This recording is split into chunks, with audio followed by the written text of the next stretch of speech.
Memorial Day, it's not filled with happiness.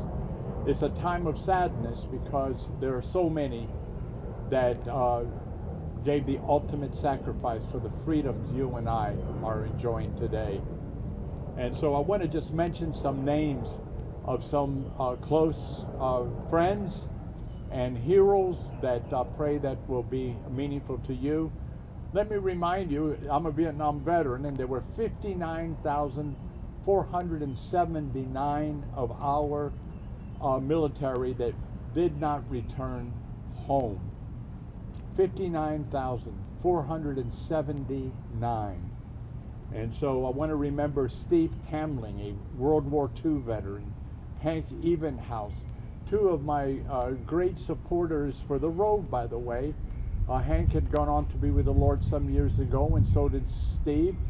But Janet continues to keep his legacy going, and their love for missions is without question. So I want to remind them. Then there is Master Chief Philip Molina, who served 30 years in the military. He, by the way, still makes me call him Master Chief. Him and I are going to have words about that. But he says he outranks me, so that's okay. Then let me remember Major George Robert Salisbury II. He served not only in the Second World War, but also in the Korean War, where one day before he was ready to come home, someone was sick, and so he volunteered to take that flight, and that was the last flight. Bob and Marty Salisbury are dear, dear friends to us, so we always remember Major Salisbury as we honor our dear friends Bob and Marty.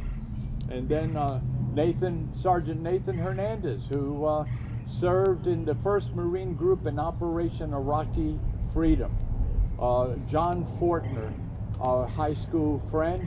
Well, he really wasn't a friend. He couldn't stand me. But guess what? He served and he gave his life, and so I'm calling him a friend. Bill Lassiter, who was a helicopter pilot, he was a warrant officer, the first Cambodian casualty during the Vietnam War. And one of the sad things about that is that we weren't even supposed to be in Cambodia. But then you know how that goes. Sergeant Kip Jacoby, one of my kids who helped me start the first praise and worship team in Pompano Beach. And Kip was in that Chinook helicopter going into rescue some of our soldiers.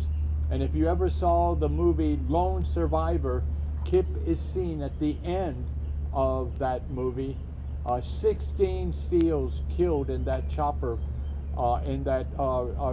because, quite frankly, command failed to send support gunny ships, helicopters, to help support that Chinook helicopter. They went there by themselves to help rescue some fallen soldiers. And so there are so many that we need to remember, but let's not forget that on this day there is sadness. And part of our sadness is knowing that so many failed to return. But for some families, it's even more sadness because it was their loved one who did not come home. I think of Beverly Davis, who was the sweetheart of our high school, who married Bill, and it was Bill and Beverly Lassiter. And he never got to see the daughter that was born while he was there in Vietnam. And so let us remember, we must never forget. May we always honor our veterans, and may we always pray for the peace, not only the peace of Jerusalem, but for the peace of this country, that God would have his way in America. Blessed is the nation whose God is the Lord. And that is the message for us today.